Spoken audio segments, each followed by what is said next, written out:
అధికారంలోకి వచ్చిన తర్వాత, ఈరోజు చంద్రబాబు నాయుడు అధికారంలోకి వచ్చిన తర్వాత, కూటమి ప్రభుత్వం ఏర్పడిన తర్వాత దీనిని ఏమాత్రం పట్టించుకోకుండా రైతాంగానికి తీవ్ర దోహం చేస్తుంది. ఇది అన్యాయం. ఇది రైతులు ఎప్పటికీ ప్రభుత్వానికి క్షమించరు. కాబట్టి ఈరోజు ఏదైతే ఎక్స్పర్ట్ అప్రైజల్ కమిటీ ఉందో ఈఎస్సి, దానికి సంబంధించినటువంటి చంద్రబాబు ప్రభుత్వం ఎక్కడ వాదనలు వినిపించకపోవడం వల్ల ఈరోజు రాయలసీమ తొలి దశకే, ఎత్తిపోతల పథకానికి సంబంధించి తొలి దశ పనులకే ఈరోజు బ్రేక్ పడడం జరిగింది. కాబట్టి ఈరోజు ప్రతి దానిలో బనకచెర్ల ప్రాజెక్టు మీద నాటకాలు ఆడుతున్నాడు.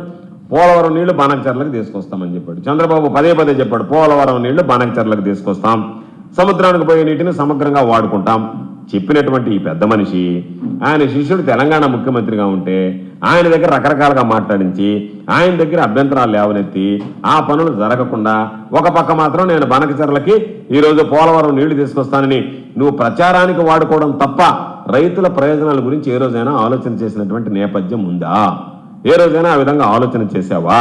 ఈరోజు ఒక్కసారి చూస్తే శ్రీశైలం ప్రాజెక్ట్ నుంచి 1.5 టీఎంసీల చొప్పున 60 రోజుల్లో 90 టీఎంసీలు తరలించుకు వెళ్ళడానికి, శ్రీశైలం ప్రాజెక్ట్ నుంచి రోజుకి 1.5 టీఎంసీ లెక్కన 60 రోజుల్లో 90 టీఎంసీలు తరలించడానికి దాదాపుగా 35,200 కోట్ల రూపాయల వ్యయంతో ఈరోజు దానికి సంబంధించినటువంటి ప్రాజెక్ట్ తెలంగాణకు సంబంధించి, పాలమూరు రంగారెడ్డికి సంబంధించి రోజుకి 0.5 టీఎంసీ లెక్కన 60 రోజుల్లో 30 టీఎంసీలు తరలించకపోవడానికి, డిండి ఎత్తిపోతలకు సంబంధించి 6,190 కోట్ల వ్యయంతో ఈరోజు జూన్ 10న తెలంగాణ సర్కారు ఈ పనులను ప్రారంభించింది. అంటే ఒక పక్క వాళ్ళు ఏది లెక్క చేయకుండా మన ప్రయోజనాలు దెబ్బతీసేటువంటి విధంగా ఉమ్మడి రిజర్వాయర్లోంచి నీళ్లు యథేచ్ఛగా తరలిపోతుంటే, మన రాష్ట్ర హక్కులకి, మన రైతుల హక్కులకి విఘాతం కలుగుతుంటే, మన రైతులకు రావాల్సినటువంటి వాటాను మనం తీసుకువెళ్లడంలో, వాళ్ళని ఆదించడంలో, వాళ్ళకి సంబంధించినటువంటి దాంట్లో అండగా నిలవడంలో, సమర్థంగా వాదనలు వినిపించడంలో ఫెయిల్ అవ్వడం వెనక ఆంతరం ఏమిటి అంటే, మొత్తం మీద ఈ ప్రాజెక్టు ప్రారంభించినటువంటి జగన్మోహన్ రెడ్డి గారికి పేరు రాకూడదు, జగన్మోహన్ రెడ్డి గారి పేరు చరిత్రలో నిలవకూడదు. కాబట్టి ఈ 2 ఎత్తిపోతల పథకాలు ఏదైతే ఉన్నాయో ఈరోజు మనం చూస్తే దాదాపుగా 90 టీఎంసీలు ఈరోజు దానికి సంబంధించినటువంటి పాలమూరు రంగారెడ్డి, రోజుకి 5.5 టీఎంసీ లెక్కన డిండి ఎత్తిపోతల పథకం. ఈ రెండుకి సంబంధించి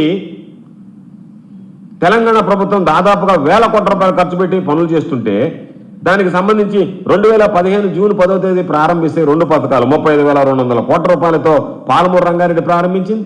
అదేవిధంగా 0.5 టీఎంసీలతో 60 రోజుల్లో 30 టీఎంసీలు తరలించడానికి 6,190 కోట్ల రూపాయల వ్యయంతో ఈరోజు దానికి సంబంధించినటువంటి డిండి ఎత్తిపోతల పథకాన్ని ప్రారంభిస్తే, నువ్వు కిమ్మనకుండా ఉంటే ఆ రోజు అధికారంలో ఉండి ఈరోజు ఈ 2 ఎత్తిపోతల పథకాల వల్ల రాష్ట్ర ప్రజలకు దక్కాల్సినటువంటి వాటా దక్కదు అని చెప్పి ఏపీకి చెందినటువంటి రైతులు 2021లో గ్రీన్ ట్రిబ్యునల్కి వెళ్తే, దానికి అండగా వైఎస్ఆర్ కాంగ్రెస్ పార్టీ ప్రభుత్వం జగన్మోహన్ రెడ్డి గారు జతగరిస్తే ఈరోజు చెన్నై బెంచ్ని ఆశ్రయిస్తే, చెన్నై బెంచ్ ఆ 2 ఎత్తిపోతల పథకాలకు నీళ్లు కేటాయింపులు లేవు.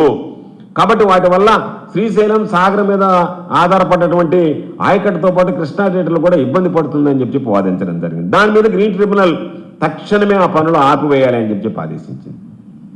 ఆదేశిస్తే 2021 అక్టోబర్ 29వ తేదీ దానికి సంబంధించినటువంటి ఉత్తర్వులు జారీ చేస్తే, వాళ్ళు పనులు ఏమాత్రం లెక్క చేయకుండా ఉల్లంఘిస్తూ 2022 డిసెంబర్ 22 తేదీ మరలా తెలంగాణ సర్కార్కి 920 కోట్ల రూపాయల జరిమానా కూడా నేషనల్ గ్రీన్ ట్రిబ్యునల్ విధించడం జరిగింది. వాటన్నిటినీ తొక్కలో దక్కి ఈరోజు యథేచ్ఛగా మీ శిష్యుడు అక్కడ ఉన్నాడు కాబట్టి ఆయన పనులు చేసుకుంటే నువ్వు చోద్యం చూస్తూ ఉంటే, ఈరోజు ఏమాత్రం మీరు పట్టించుకోకపోతే తెలంగాణ ఈరోజు మనకున్నటువంటి ఉమ్మడి రిజర్వాయర్లోంచి నీళ్ళు యథేచ్ఛగా తరలించుకోబోయేదానికి ప్రయత్నం చేస్తుంటే, వాళ్ళ ప్రయత్నాలకు వంతబాడుతూ, వాళ్ళ ప్రయత్నాలకు మద్దతిస్తూ, మన రాయలసీమ నెల్లూరు జిల్లాలకు సంబంధించినటువంటి రైతుల ప్రయోజనాల గురించి పట్టించుకోకపోవడం వెనక ఆంతర్యం ఏమిటి అనేటువంటిది చంద్రబాబు నాయుడు గారు స్పష్టంగా చెప్పాల్సినటువంటి అవసరం.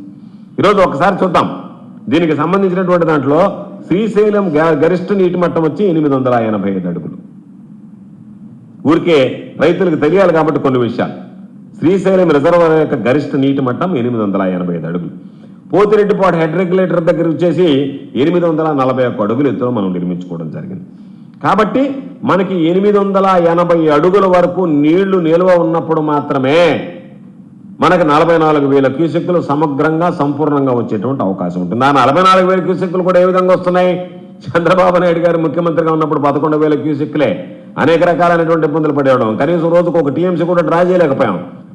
రాజశేఖర రెడ్డి గారు ముఖ్యమంత్రి అయిన తర్వాత అక్కడ సొంత పార్టీలో కూడా కొంతమంది అభ్యంతరాలు చెప్పినా వాటిని ఖాతరు చేయకుండా ఈ ప్రాంతం వెనకబడినటువంటి ప్రాంతం, వీళ్ళకి నీళ్లకు అవసరం, సముద్రానికి వెళ్ళేటువంటి జనాలను తరలించకపోవడంలో తప్పేమి లేదని చెప్పి వాదించి 44,000 క్యూసెక్కులకి పెంచాడు. కాబట్టి దాదాపుగా ఈరోజు 3.5 నుంచి 3.25 టీఎంసీని మనం డ్రా చేసుకునేటువంటి పరిస్థితి ఏర్పడింది. అది కూడా మహానేత రాజశేఖర రెడ్డి గారి పని. మేము వరదలు వచ్చినా వర్షాలు వచ్చినా ఈరోజు సోమశిల ప్రాజెక్టులు కానీ రాయలసీమకు సంబంధించి నీళ్లు అందుతున్నాయంటే ఈరోజు ప్రతి ఒక్క రైతు కూడా ఆయన ఫోటో పెట్టుకునేటువంటి పరిస్థితి ఏర్పడింది. కాబట్టి 880 అడుగుల ఎత్తులో ఉంటేనే 44,000 క్యూసెక్కులు వస్తే దాదాపుగా ఈరోజు మనం ఒక్కసారి చూస్తే 854 అడుగులకు మట్టం పడిపోతే 7,000 క్యూసెక్కులు వస్తాయి. 880 అడుగుల నుంచి 854 పడిపోతే 44,000 క్యూసెక్కులు రావాల్సిన దాంట్లో 7,000 క్యూసెక్కులు వస్తాయి. 841 అడుగులు కానీ పడిపోయిందంటే అక్కడ లెవెల్కి వచ్చేసిందంటే 2,000 క్యూసెక్కులే మనకు వస్తాయి. కాబట్టి 841 అడుగుల కన్నా నీటి మట్టం దిగిందంటే ఒక్క చుక్క కూడా నీరు వచ్చేటువంటి పరిస్థితి ఉండదు. అటువంటి పరిస్థితుల్లో ఈరోజు పోతిరెడ్డిపేట హెడ్ రెగ్యులేటర్ నుంచి చెన్నైకి 15 టీఎంసీలు నీళ్ళు ఇవ్వాలి, ఎస్ఆర్బీసీకి 19 టీఎంసీలు ఇవ్వాలి, తెలుగొంగకి 29 ఇవ్వాలి, గాలేరు నగర్కి 38 ఇవ్వాలి, మొత్తంగా 101 టీఎంసీలు ఏదైతే ఆ ప్రాంతానికి సంబంధించి ఇవ్వాలనేటువంటి ఆలోచనతో పాటు మనం ఒక నిర్ణయం తీసుకుంటే రాష్ట్ర విభజన నేపథ్యంలో ఈరోజు కృష్ణా బోర్డు మన పరిధిని నిర్దేశిస్తే శ్రీశైలం ప్రాజెక్టు ఎంత దారుణం అంటే ఏపీ నాగార్జున సాగర్ని మామూలు శ్రీశైలం ప్రాజెక్టుని ఏపీ ఆంధ్రప్రదేశ్, నాగార్జున సాగర్ ప్రాజెక్టుని తెలంగాణ నిర్వహించాలని ఆదేశించింది. దానికి భిన్నంగా వ్యవహరిస్తున్న చంద్రబాబు నాయుడు మాట్లాడేటువంటి పరిస్థితులు ఈరోజు పనులు ప్రారంభమయ్యాయి. నెల్లూరు జిల్లాకు సంబంధించి మనకి బనకచర్ల హెడ్ రెగ్యులేటర్ దగ్గర నుంచి ఏదైతే సోమశిలకు వచ్చేటువంటి నిప్పుల వాగు నుంచి బనకచర్ల హెడ్ రెగ్యులేటర్ దగ్గర నిప్పుల వాగు నుంచి సింధు వాగు ద్వారా కుందు వాగు ద్వారా ఈరోజు మనకి పెన్నాకు వచ్చేటువంటి దాని విస్తర పనులు చేపట్టాం. దాదాపు కేవలం 14,000 క్యూసెక్కులు డిశ్చార్జ్ కెపాసిటీ ఉంటే దాన్ని 30,000కి పెంచాం. ఈరోజు దానివల్ల ఏమవుతుంది, దాదాపుగా ఒక 2.5 టీఎంసీ ఒక రోజుకు మనకు వచ్చేటువంటి పరిస్థితి ఏర్పడుతుంది. మనకి నెల్లూరు జిల్లాకు సంబంధించి ఈ కాంప్రహెన్సివ్ ప్రపోజల్లో డిపిఆర్లో బనకచెర్ల దగ్గర నుంచి నిప్పుల వాగు ద్వారా మన నెల్లూరుకు వచ్చేటువంటి కుందు వాగు ఏదైతే ఉందో దాన్ని కూడా 14,000 క్యూసెక్కులు డిశ్చార్జ్ కెపాసిటీ ఉంటే చంద్రబాబు నాయుడు ప్రభుత్వంలో జగన్మోహన్ రెడ్డి గారు వచ్చిన తర్వాత 30,000కి పెంచడం జరిగింది. 30,000కి పెంచి ఈరోజు మనకి నీళ్లు వచ్చేటువంటి అవకాశం ఏర్పడింది. ఈ రాయలసీమ ఎత్తిపోతల పథకాన్ని ప్రారంభిస్తే మనకి నెల్లూరు జిల్లాకి రాయలసీమ జిల్లాలకి ఈరోజు మరీ ముఖ్యంగా మంచి అవకాశం ఉంది. సమర్థంగా సమగ్రంగా నీళ్లు తెచ్చుకునేటువంటి అవకాశం ఉంది. అయితే ఈరోజు శ్రీశైలాన్ని మీరు నాగార్జున సాగర్ అని తెలంగాణ ప్రభుత్వం ఈరోజు దానికి సంబంధించి మీరు ఆధీనంలో పెట్టుకోండి అని చెప్పి ఆదేశించిన శ్రీశైలానికి సంబంధించి ఎడమకట్టు కేంద్రం ఏదైతే ఉందో తమ భూభాగంలో ఉందని తెలంగాణ సర్కారు చాలా రోజులుగా దాన్ని వాళ్ళ ఆధీనంలోకి తీసుకోవడం జరిగింది.